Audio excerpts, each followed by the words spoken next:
Let's talk about 3 popular Booktok books that have been everywhere recently. Everyone's talking about them, and it's honestly sometimes hard to know if they're good or if it's just hype. Are they genuinely worth my time or not? And so I wanted to talk about these 3 books and give you guys my opinion. So maybe it might help you make a decision whether it's worth your time or not.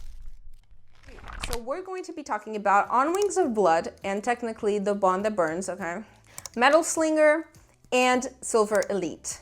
Yes, we're going to talk about all 3 because they've been everywhere this past month, so I just wanted to talk about it.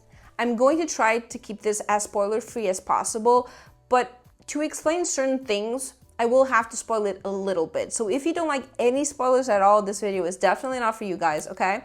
So I'll see you in the next one. But I will try to not spoil as much as possible, and I'll keep it as light and as enigmatic as possible. Let's start with On Wings of Blood. This is a Vampire Academy, sort of Hogwartsy inspired Vampire Academy, where this fake girl just pops into this world. And this series is connected to a previous series, but you don't have to read the other one to read this one. But this girl comes from this series, she dies in this series apparently, and she gets teleported into this world. This is not a major spoiler, by the way, you get this in the first few chapters. And in this world, there's only vampires. She's the only fae. And way back when, the fae were the dragon riders of this world, but the fae disappeared completely. We don't know how, we don't know when, we don't know why, but they disappeared. And there haven't been any dragons either. Those also disappeared. So she gets taken by the vampires into this vampire academy of sorts. And this is Hogwarts, okay? And this is where my main issue with this book happens to be with the first one, because this is Hogwarts, okay? You have 4 houses, each with its own crest and color combos, even though they don't match the Hogwarts one, okay?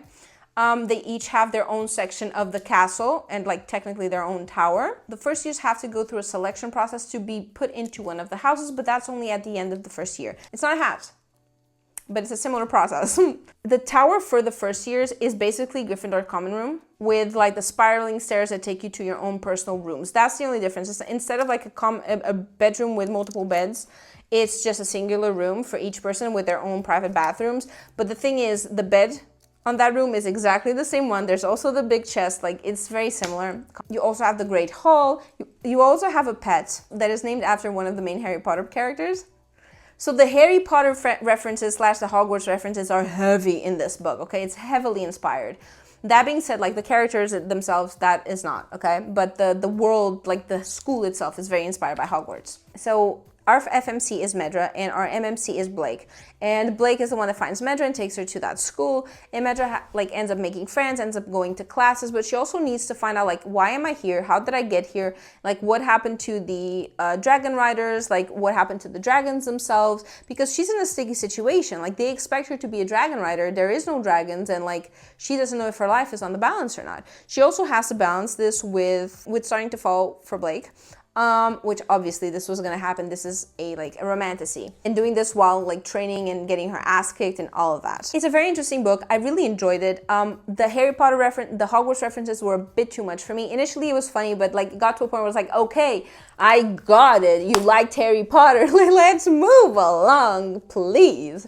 It got to a bit too much. We have one small spicy scene. It was scrumptious. It was amazing. I loved it. I will say I don't like his POV. Sometimes we get the MMC's POV, and I don't love it. Just the way it's written is weird to me. It sounds weird to me. Also when he's describing the spicy parts that he's feeling, that is awkward. It's so weird. I don't know, he describes it, he thinks it the way a narrator would describe it, no one is consciously thinking that way and describing it that way in his head. So we get the narrator description, but as his thoughts. It's fucking weird. I didn't like it. I didn't really enjoy it, but yeah. Overall, I gave this book 4 stars. I liked it. Not a lot happens, but you do see the integration to the school, developing the characters. There's a few trials here and there. I will say the trial at the island could have been better. That's all I'm going to say about it. Not even going to give you any context. but overall I did enjoy like the book itself. It was very overhyped. Mind you, there is no dragons in the first book. We were promised dragons, but there isn't any, only on the second book. And on the second book, like, we get a lot more context about what happened to the dragon riders, what's happening to the dragons. We get more context on her magic. She's also like developing her abilities with some professors. Her relationship with Blake also like evolves, but also like devolves at the same time. There's a lot of complexities in their relationship. I really enjoyed that book a lot more because there wasn't as many Harry Potter references. Although, to be fair, like, I did rate it like 3.5 stars because like it also, there's not a lot happening at the same time that there is a lot of context happening. And also like the miscommunication gets a little bit tiresome, I will say that. There's also like a third guy that's put into the mix, okay? There's like situations with her friend, and there's very predictable plot points. Very, very predictable plot points, okay? I did enjoy them quite a lot, but I don't think they're like all that they're said to be, and they're a bit overhyped on TikTok. Next up we have Metal Slinger. So this book was actually a whirlwind for me because up until the last 3 chapters of the book, I was gonna give it 5 stars. And then the last 3 chapters happened and I gave it 4. So in this book we follow Jovi. She is living in a community in the middle of the sea. They were ostracized hundreds of years ago into the middle of the sea because they betrayed the like mainland community, kingdom, whatever. And they go and they trade with the mainland community from time to time. So while Jovi is in the mainland, she gets confronted by one of the guards. The guard follows her back to the ocean community, and they decide to escape that community and go back into the mainland and travel to the mainland. But they go in a very tiny rowboat that takes them a shit ton of time to get to the mainland. And so that's where we follow their adventures. So we follow their adventures traveling to the mainland, and then in the mainland they have to travel to his kingdom. Because there's a lot more context to who Jovi is, where she came from. Also, like, she possibly might have access to magic, and we don't know what that magic is. Honestly, I liked every second of it. The world isn't super complex, but it's interesting enough for what we need. The characters have a lot of backstory, even side characters, you know there's more story to come and there's more context. And her adventures with Acker are so interesting. I really liked it. Like, I saw online that a few people were saying that it was very slow for them. For me, it was very well paced. It was enough. I really liked seeing their relationship develop from like complete and utter strangers in a mission together trying to survive to like now becoming really intertwined and like really connected. And you really see all of that develop slowly and carefully, and it's very interesting to see. When they get to their destination, things start to go a little bit awry. Certain things start to come up, like certain information here and there and whatever, and then on the last 3 chapters, just shit hits the fan, and there's the biggest plot twist you did not see coming, I did not see coming, no one could see it coming because the author didn't let us see it coming. So usually when you have a plot twist, like, you can then go back and think, okay, there was this and that, those pieces put together, it makes sense why there's a plot twist. In this, yeah, I guess you could say that, like, yeah, you could kind of get a few pieces here and there, but not really. So the big problem I have with this plot twist is, initially, I loved it. I was so surprised. I was so taken aback. I was like, this is a 5 star. I love this book. This is amazing. But then it sat with me. And I went to have dinner, and it sat with me. And I was like, wait, this just invalidated everything. This invalidated the entire book. And how can we believe the narrator now when, like, you know? Like, how can we believe that what we're reading is really the reality when you have a plot twist that cancels out the reality? And it's really fucked because it fucks up with your mind and it fucks up with your experience of the book. Maybe that's what the author was trying to achieve. I'm not sure, but it was kind of a gamble. And it kind of made my rating go down a bit because that, and also you don't get the reason why this plot twist is happening, and they justify it as being like they are the good guys. You don't understand, but they are the good guys. And that's the problem. You don't understand. There's no way. Like, they just tell you they're the good guys, but you have no context to this. You don't know they're the good guys. You don't know you're supposed to support them. At the end of the book, you're like, well, okay, but now who's the bad guy and who's the good guy? Because you were told the entire time that one person is a bad guy and one is doing the thing, but now they're not. And now, like, it's just really confusing. And you, as the reader, do not know what the fuck is going on and why did they switch sides and why did these people do this and why is this plot twist and, like, why is this happening? You have no context. So the blind list also made me, like, go down on the rating. That being said, honestly, I like this a lot. I liked it a lot. It's a good romantasy. It's a good, like, adventure that they go on. It feels like there's a lot more to the magical system that we're led on to believe. We just know a little bit about it. We don't develop it too much, which I have my opinions on, but like it's fine. And the book was very interesting. I loved every second of it. It was very well written. But yeah, the plot twist, it's yeah. So honestly, read it at your own discretion. I gave this 4 stars, like I said. It's honestly to your discretion if you want to risk it or not. I do think it's a pretty good book. I would advise this one a lot. Like on Wings of Blood, I would be like, yeah, okay, I advise it, but it's overhyped. This one, I think it's appropriately hyped. I just think it's an experience for sure at the end. So I guess with the second book, we'll see if the author shot herself in the foot or not with this one. So, hey y'all. Hi, nice to see you. So while editing this video, I realized that the next part of the recording actually lost sound. I don't know what happened. I think maybe my microphone died on me without me noticing, so it's completely blank of any sound. So yeah, I'm here basically to fill in the Silver Elite section of this video. So let's just jump into that. So this book has received a lot of backlash on TikTok for multiple different reasons. In this video, I'm going to be honest with you about my experience reading it. I'm not discrediting anyone else's opinions or experiences, nothing of the sort, okay? So in the Silver Elite world, we have 2 types of people. We have the regular humans and we have the Silvers. The Silvers have telepathic abilities that allow them to communicate between each other. Some rare ones can control other people. Others can tell if someone is telling the truth. Some can read minds but not communicate with people. There's a lot of like different categories of Silvers. And the reason they're called Silvers is because when they use their abilities, their forearms light up, the veins in their forearms light up in silver, okay? But our main character, Ren, she has these abilities, but she does not light up like a Christmas tree. She's basically one of the rare few that don't show their abilities to the world. So she's basically able to use her abilities without anyone noticing them. Now, she lives with her uncle, and they're kind of like running away fugitives, as every single Silver in the world is. Only they're like, living their regular lives, just like no one knows that they're Silvers, basically. And when Silvers are caught, one of 2 things happens. Either they're dead or they go into concentration camps. So in the beginning of the book, basically Ren gets her uncle caught. And her uncle is a fugitive, like a very well-known fugitive in their world. And she gets him caught. And so her uncle and her, they were being helped by the Resistance. And the Resistance helps her go to the main city where he's going to be executed. And so in that city, she gets caught watching his execution, and she gets taken into the Silver Elite Academy, where our MMC kind of comes into the picture. And they still believe that she's not Silver, and so they're taking her into this academy, and she's going to go into the Silver Elite. The Silver Elite is basically the people that hunt the Silvers. They hunt them, take them down, they take them into the concentration camps. They're the ones that are hunting them. And so she starts training with the cadets for the Silver Elite in order to get a place in them.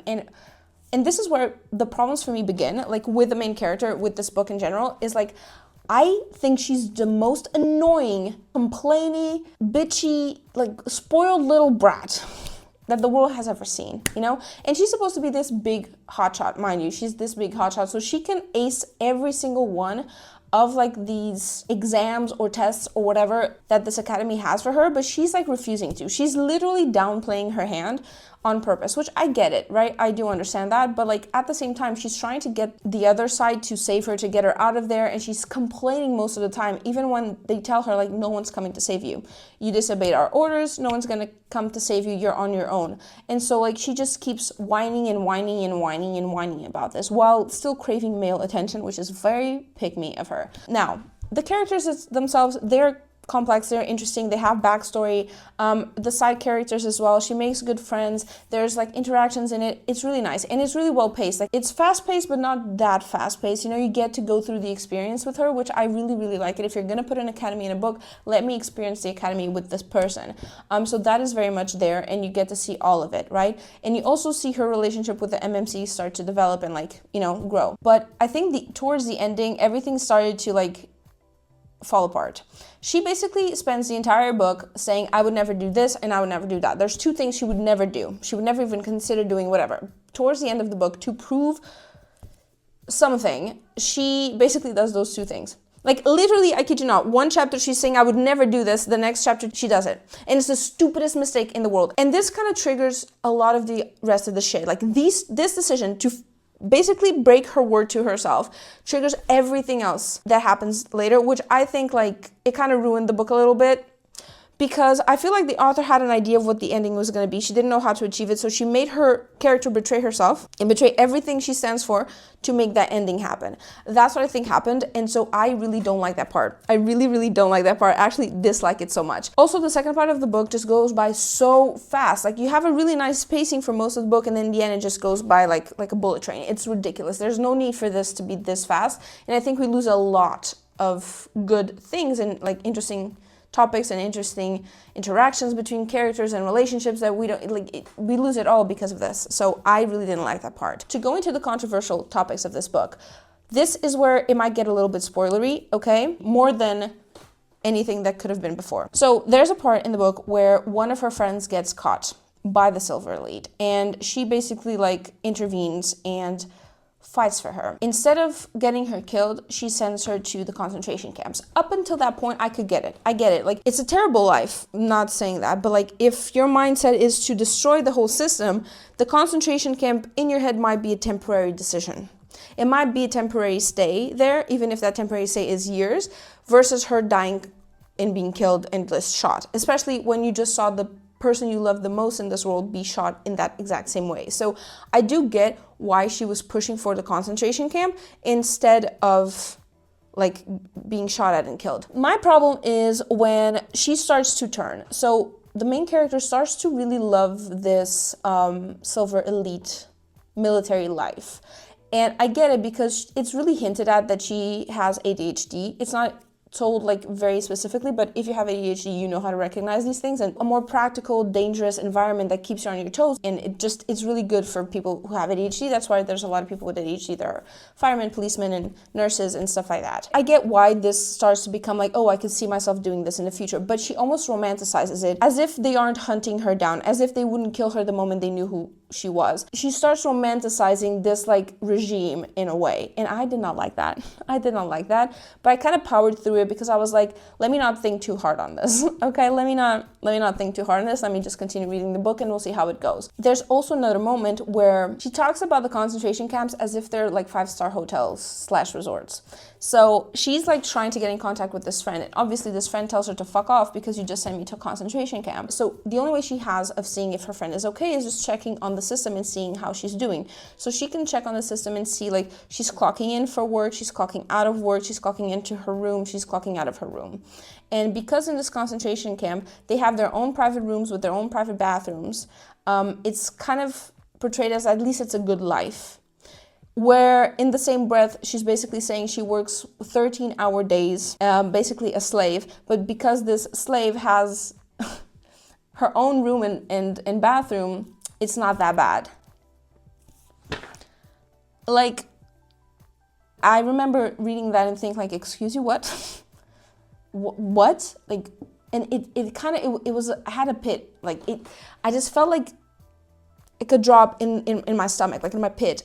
In the pit of my stomach, how do you say that? Fuck, you know what I mean? But like, I just, it was like, it didn't go down well for me. I didn't love that. I didn't love that interaction at all. And again, I moved past it because I was like, okay, let me just see the rest of the book. Like, if you're going to put concentration camps in your books, don't romanticize them. Like be honest about what they are, what they bring to the table, like what happens in these, because like don't romanticize something that so many people lost their lives to. And there's still descendants of those people in this world that know what they went through, and no, it's very bad. So initially the book for me was like a 4 stars. Like when I finished reading it, for me it was a 4 stars. I didn't like the ending. The ending frustrated me a lot. The character betraying her own principles also I didn't like that. I didn't love the FMC. So yeah, but it was this kind of drop where I realized and I remembered, okay, I really didn't like the romanticizing of like this military thing. And also it's honestly the concentration camps for me. I have Jewish ancestry. Like my great-great-grandmother was in the concentration camps. It doesn't fall very well to me, even though it's a part of our history. We don't talk about that much in our family, but it doesn't hit well with me. It really doesn't hit well with me. No. So that went down to 3. This one was the ickiest one for me of all the 3 books that we talked about today. When it comes to the politics side of this, or with the writing, like it's bad writing, it's badly written, I don't know. I didn't think about it at the time. I didn't notice anything too bad with the writing. I've seen worse writing, to be fair. I don't care who the writer is behind the pen name. So just, you know, make your decisions on what you want, what you don't want. I hope this video helped you guys like decide what you think is worth reading or not. When it comes to these overhyped books, I think we always have to take them with a grain of salt, and we have to take them as recommendation from people that like the same things we like. I follow a lot of creators that they like books I like, but they also hate books I absolutely loved. So I do know that when taking a recommendation from them, I need to take it with a grain of salt. I also know that we all have like different concepts of what a 4-star and what a 5-star is. Like, take everything with a grain of salt, and I just hope that like my voice and my explanations, even though they have slight spoilers, like very slightly, I hope it kind of helped you guys decide like what you want to read and what you don't want to read. And if you have read them, like I'd love to know your opinions on them. So enough dilly-dallying. If you guys want to be more up to date with like my thoughts on what I'm reading, anything like that, I'm very active on TikTok, okay? I'm going to be also posting here on shorts on YouTube. So if you like YouTube shorts, they're also going to be posted. If not, you can just follow the channel, okay? I'd love to. I'm trying to grow this. I'm trying to, you know, have a little community of my own when it comes to books. I'd love that. And so I'll be posting every single week. So if you guys want to follow along to that and be a part of that, I'd absolutely appreciate it. And please leave a like on this video. I don't usually ask for this because I don't know, I feel really cringy by doing it, but please, like, I don't think you understand how hard this video has been to make. I've recorded this video now 3 times. I recorded it once outside and the phone didn't record half of it. I recorded all of it at home, and as you guys saw, the audio cut off, and now I'm recording the 3rd time.